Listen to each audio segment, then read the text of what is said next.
So the title of this video is You Can Build Strength on Keto. And that's true. The title is 1000% true, and I'm going to explain that to you in this video.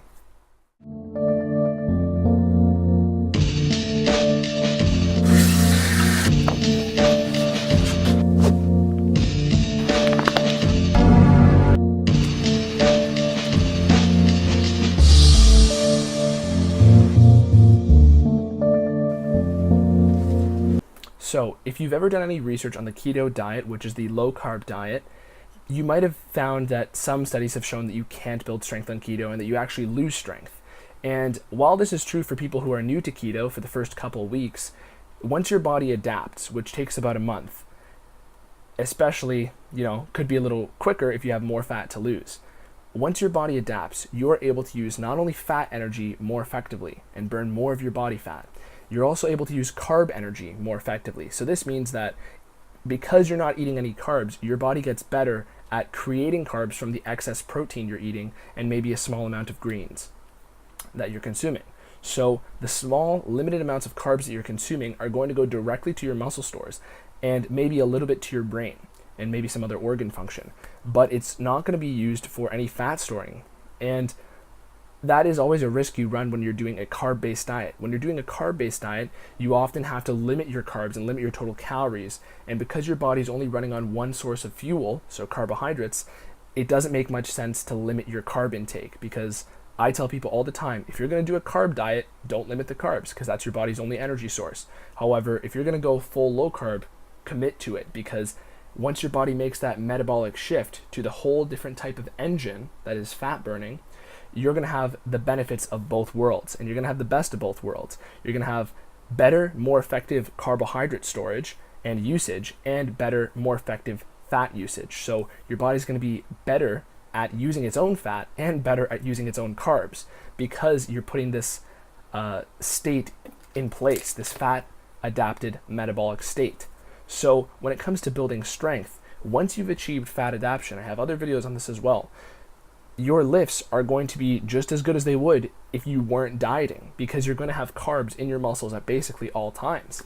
And typically, carb-based diets and macro-based diets, especially towards the end of those diets, they're very limited, and their body doesn't have enough energy overall to do all the hormone production, all the organ function, brain energy. It doesn't have enough to, give adequate amounts set aside for your performance. And this is where the fat metabolism comes in, because your body's basically going to start only using fat as the energy for 90% of your activities in the day. If you're focusing, if you're doing work in the day, you're on a computer, you're moving around, anything that's not going to make your heart rate go really high is going to be used by fat. And that's also why you're able to burn more body fat on this diet. And then when you go to the gym and you're doing intense lifts, your body's going to use some of the fat for that activity, but it's going to use predominantly stored carbohydrates. And you're not going to suffer performance-wise at all, and you're actually going to have just as much carb in your system to basically support your training goals as if you weren't dieting.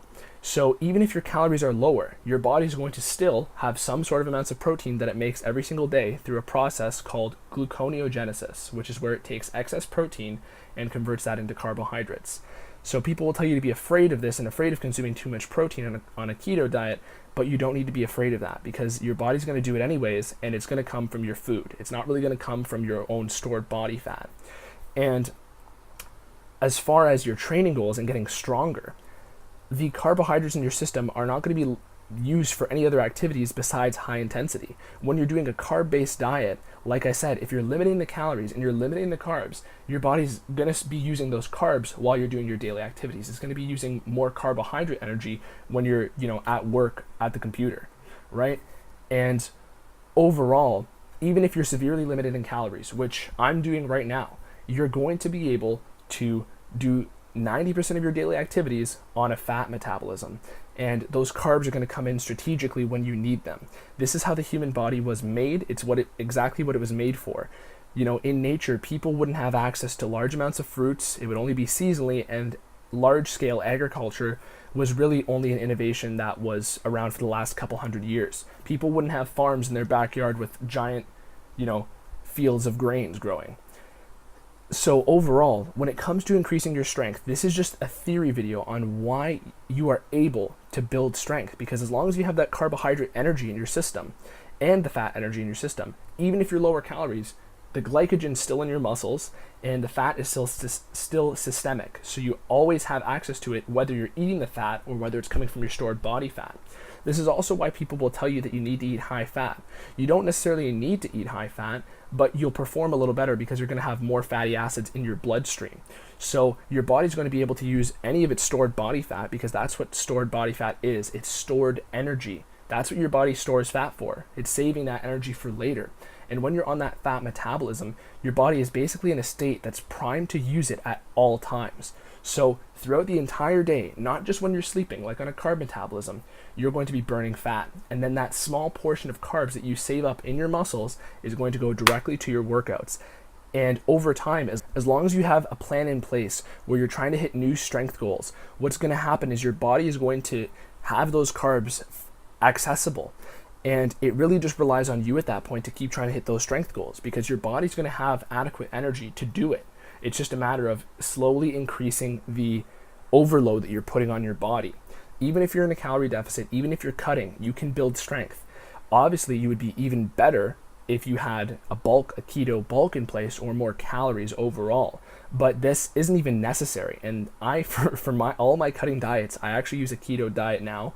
I've experimented with plenty of diets, but the keto diet handles it best because, I'm in the gym and my friends are asking me how I'm hitting certain lifts, but in reality, despite dieting for 4 months and being down 30 pounds, but overall it all comes down to the fact that my body has the energy stored, and it just relies on me at that point to keep hitting the same weights I've been hitting. And it isn't any harder to hit the same weights. It's just as hard to hit new weights as it would be if I was bulking with carbohydrates. Overall, your body's going to improve its sensitivities to certain energy sources, so particularly carb energy. So I have other videos on insulin sensitivity and how that's going to be better for building strength. And the more sensitive you are to insulin, the better you're going to be using your carb energy. But overall, it all comes down to getting fat adapted and getting basically a keto diet in place for at least a month. And once you're there, the rest of your diet, you're not going to suffer any strength decline at all. It's going to stay the same or go up. It all depends on you at that point, and you're going to feel great in your workouts. And I totally believe in that, and I've made plans for people who also have seen those results. So if you're interested in this, it is a very understudied area of science and performance. And this is what we're going to be seeing the next few years down the line. We're going to be seeing more studies on a fat-adapted keto metabolism. It's so effective for storing extra carbs and using them more efficiently, in addition to using fat more efficiently. So if you want to be the best kind of trainer, athlete you can be, this is where you want to be. This is the zone you want to operate in. And if you're pursuing bodybuilding and fitness goals, and losing body fat is one of those goals, you should truly consider and really deeply think about getting a keto diet in place so you can continue your progression with your strength and your lifts and your physique. So I hope this video was helpful to you. This is a passion of mine, and I'd love to share more info on it with you. You can check out some of my other videos, and I'd really encourage you to hit that little notification bell and subscribe to me. But overall, thank you for watching. My name is Anthony Romano. Peace.